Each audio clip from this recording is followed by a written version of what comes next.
जो छोटी लोमड़ियां दाग की बारियों को बिगाड़ती हैं उन्हें पकड़ लो, क्योंकि हमारी दाग की बारियों में फूल लगे। जब फल आते हैं तो पहले क्या आता है? फूल आते हैं। आमीन। हिंदी में उसे फूल नहीं फूल बोलते हैं, लेकिन आप समझ जाओ जो मैं कह रहा हूं। आमीन। और उसने कहा, जैसे पौलुस ने कहा, work out for your own salvation, अपनी उद्धार के लिए काम करता जा। किनको बोला था? एक क्रिश्चियन व्यक्तियों को, चर्च को। अगर चर्च एक बार उद्धार पा चुकी है तो क्या उसे उद्धार में काम करना चाहिए? करना चाहिए, क्योंकि एक बार आपने उद्धार पा लिया, साल्वेशन हो गई, पर उस साल्वेशन में बने रहने के लिए आपको वर्कआउट करना पड़ता है, आपको काम करना पड़ता है। आमीन। अपने पड़ोसी को बोलो, अपने उद्धार के विषय में काम करता जा। आमीन। आज सुबह जब वचन पढ़ा जा रहा था कि एक मनुष्य यरूशलेम से कहां गया था? यरीहो की ओर गया। यरूशलेम कौन सा स्थान है? ऊंचा स्थान है। यरीहो कौन सा स्थान है? नीचा स्थान है। लाइफ आपको वही देती है जिसके लिए आप फाइट करते हो, जिसके लिए आप वर्कआउट करते हो। अपने आप आपको कुछ भी दिया नहीं जाता। आमीन। जिंदगी आपको वही देती जिसके लिए आप काम करते हो, जिसके लिए आप फाइट करते हो।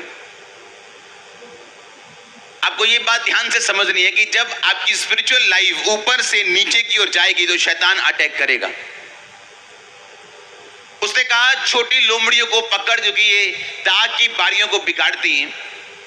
जब शैतान आपकी लाइफ में आपको टेस्टिमनी के बहुत करीब देखते हैं, हमेशा वो आपसे गलती करवाने के लिए आपको प्रेरित करता है। वो आपकी लाइफ की जब टेस्टिमनी बहुत नजदीक होती है, तभी शैतान मिस करने के लिए, सब कुछ बिगाड़ने के लिए आपके पास आते हैं।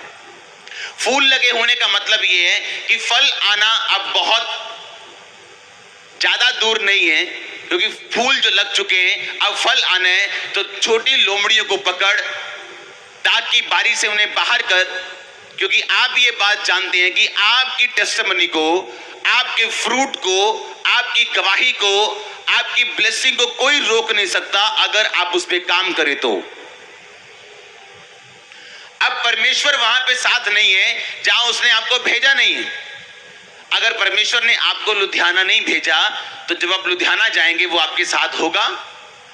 अगर परमेश्वर ने आपको लुधियाना बोल के भेजा तो अगर आप उसके साथ जाएंगे वो आपके साथ होगा। बाइबल कहती है, जाओ और धरती पे जाके पूरी धरती पे सुसमाचार सुनाओ और चेले बनाओ। आप जानते हैं ये वचन लेके जब पौलुस चला तो लिखा, जब वो एशिया जाने लगा वचन सुनाने के लिए, तो पवित्र आत्मा ने उसे एशिया में जाने से मना कर दिया। जबकि बाइबल क्या कहती है? पूरी दुनिया में जाओ और क्या करो? सुसमाचार सुनाओ।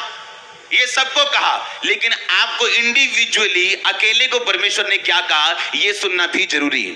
कि मैं सुसमाचार प्रचार करूं, ठीक है, जब तक मुझे आवाज नहीं आती, जहां मेरा दिल करेगा मैं जाऊंगा, लेकिन जब पवित्र आत्मा मुझे रोकेगा, यहां नहीं जाना, वहां नहीं जाना, तो वहां भी मैं जाऊंगा। लेकिन पौलुस को, उसकी सेवकाई को अगर आप चेक करो, सबसे ज्यादा मिरेकल पौलुस की सेवकाई में हुए, सबसे अधिक कलीसियाएं पौलुस की सेवकाई में स्थापित हुई, सबसे ज्यादा पत्रियां पौलुस ने लिखी, सबसे ज्यादा गहरे भेद पौलुस के पास थे, सबसे ज्यादा गहर भाषाओं में पौलुस बोलता था।